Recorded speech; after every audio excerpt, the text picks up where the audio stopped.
You ever really want to have like an unlimited amount of seeds? What about even better, a whole lot of feminized seeds? Well, that's what we're going to talk about today. We're going to talk about the process of making your own feminized seeds. Now, without any further ado, let's just get right into the topic here. Um, First off, in order to make feminized seeds, you are going to need two separate grow environments. Without that, it will become too complicated and probably way too hard to pull off. So here is my suggestion. Get one area, maybe a small tent, maybe something that's not really huge. You only need to put your donor plant into there, and the other space will be where the seeds will be produced. So if you're following my thought right here, the first thing you're going to do is the selection of phenotypes. And we've talked a few times on this channel about how to make your own seeds and how to select your own phenotypes and how to get the right cultivar for your needs. So only you are going to know which ones are special to you. Everybody's just a little bit different, and I welcome that. That kind of diversity is exactly why cannabis has survived, all of these years, is because it always has something new to offer. It's not always just the same old, same old. And if you're anything like anyone else, that same old just gets a little boring, whether we're talking about cannabis or we're talking about work or we're talking about school or we're talking about that person you just can't stand, And so we really want to get the right cultivars involved.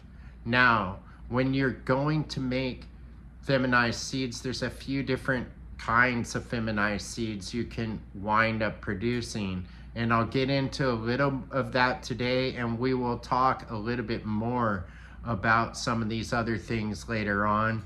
I think that the next time that we talk, I want to talk about back crosses. But for right now, we're going to talk about feminized seeds.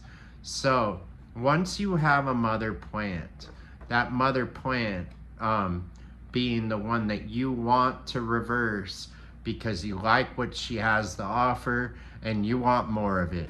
When you find that plant, the first thing you're going to do is set up your smaller environment with a clone of that plant.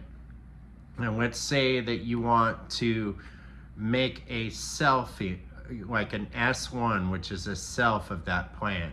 So you want to breed that plant to a clone of its own. And with that, you're going to take the first plant, the reversal plant, once it's up to size and you have it at the size you want and the one you can manage, you're going to reverse spray the thing. And with this, there's a lot of routes to go, but this is the way I go. This is right here, Cannabinology Feminized Seed Kit. You can find this on Amazon. I will throw a link down there in the description. You're going to want to use this if you're going to use my video as reference, because that's how I do it. So basically with this, you follow the directions inside, which are basically fill the little bottle with distilled water, and it has to be distilled water. It can't be purified water. It can't be tap water. It's got to be distilled water because that's going to remove all that nasty funk. And we all like nasty funk, but just not in our cannabis breeding projects. I mean, if you don't like funk, you haven't listened to like the Grand Funk Railroad, which is an awesome band. But anyways, so with the Cannabinology, what I do is, this is aqueous silver thiamine sulfate concentrate. So I probably said that all wrong, but you can read it yourself. It's, it's right there. Anyways, so the thing is you're going to take this and it's going to be filled with distilled water, and you're going to put a few drops of just Dawn dish soap, some kind of dish soap in there, just a little few drops. And what that dish soap is for is so that when you spray it on the plant, it's not going to just run off the plant. Now that's really important because it's got to adhere to the plant for a while. And don't worry, it will be okay. Trust me on this, it will be okay. Now, if that plant wasn't pre-selected because it didn't show any intersex traits, then you may wind up with intersex traits. So I do suggest that you've tested this plant beforehand. And I know I keep beating that horse, but man, test your stuff so that you don't have a bunch of thousands of seeds that you can't use in the end of this, okay? And you know, 1 or 2 giant good plants, you know, fair sized plants pollinated will produce literally thousands of seeds. So you're in business if you do this, and this will really help you out in the long run. Now, for me, I'm going to take that mother plant, and the day before I go into flower, or the day of, I'm going to spray it, and I'm going to put it in to, I think you actually, I'm sorry, you wait a week, you spray it for a week, then you throw it into 12 hours of light, 12 off. Now that 12 hours of light and 12 off will trigger flowering. So it's the week before with this. It depends on which one you're using, and this is the one I've used the last few times. It works rather well. Anyways, so what you do is you spray the plant. Now, don't spray the leaves. That's not where the seeds are gonna grow. You're gonna spray at all of the little spots where the nodes, the nodules where the flower will start to grow. And you're going to spray those parts every 3 days. So a couple times in the first week, then you flip over to flower, and then after that, every 3 days for about 2 weeks is going to get that plant to start showing anthers and start to produce pollen sacs. You'll see the beginnings of them. They won't look anything like the pistils or anything else that you get. You'll know you're on the right track. When that happens, in that other environment, you've already had your plants vegging out that you want to cross-pollinate. Now, those ones that you want to cross-pollinate, you're going to need to make sure that they're also not herms or intersex traits, for better terminology here. And so once you've done that, and you've got your other plant in the flower, you're going to let it stay in flower for about a week. Then you're gonna flip that other environment over to 12 hours light, 12 off. And that is gonna give your donor plant a chance to develop and catch up, because it's kind of a shock to that plant, and you really wanna produce a lot of pollen. Now, a lot of people do the pollination different than me, but I'm gonna explain to you why I do it the way I do it. And that is, I usually stick the donor plant in with them after they start going into flower. That's the second environment that you've been vegging the plants that are the receivers, you know, the Jerry Rices of the situation. You're going to want to take those and let them flip into flower. And then I usually just put the donor in with them.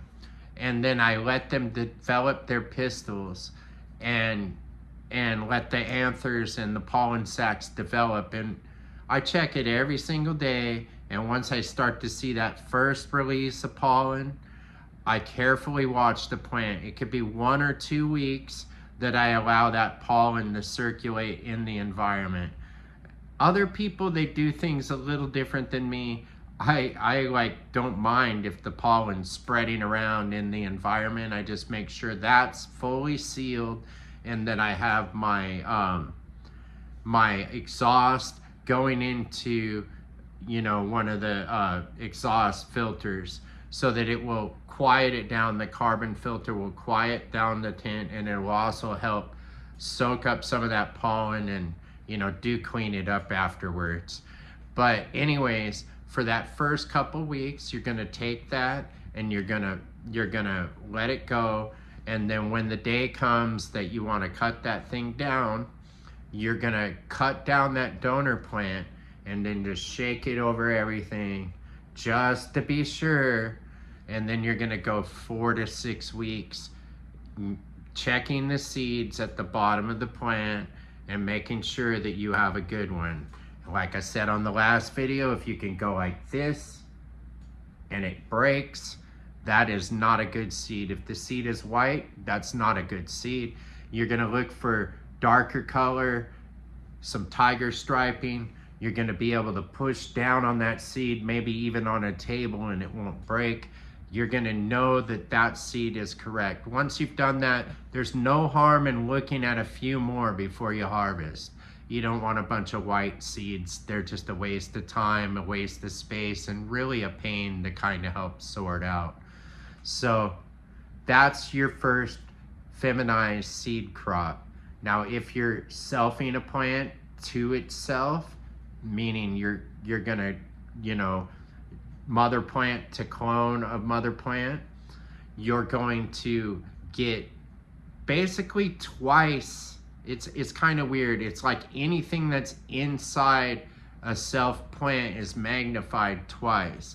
So when you do that, it could, if it had intersex traits, be more likely to show it. So, and also if it's really dank and really awesome, it's gonna be more likely to show it. And that's what we're looking for. We're looking for some good stuff, aren't we? So I hope this helps you. But then with the other ones, let's say you have, you know, I have a strain, it's called Wham Pow, and it's amazing.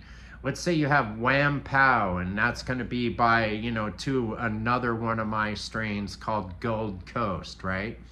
The reason I'm picking them is because they're not related. Gold Coast is Acapulco Gold times Ghost Train Haze. Wham Pow is 9-pound hammer times Atomic Jelly. So when you cross those together, they're not related, and you're gonna have a better chance of not having intersex traits. So always keep that in mind. Look into the back line of those plants and make sure that they are not related. That will really help out the combat the intersex traits or other weird things that may occur, like mutations and so forth. And if you're really serious about, I don't know, maybe you're going to sell the seeds, if you're going to do that, then take an extra step and have the plants tested beforehand for viruses. And one of the good places that you can do that at is Farmer Freeman. I highly recommend their business. They're great. You can look them up online. Just put in Farmer Freeman on Google and you will find it. And you know, with that, that's how you make feminized seeds. Please drop any questions you have down below and I will address them in a future video. And that you have my word on. And with that, I just want to say one thing.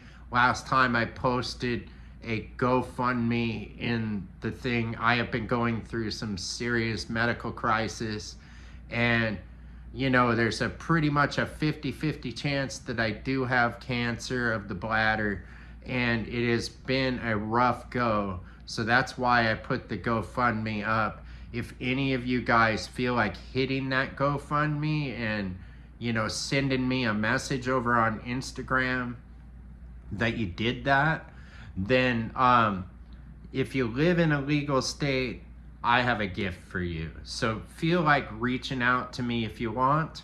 And with that, I have been Dirk Fender. Peace, baby. I love you guys. And party on.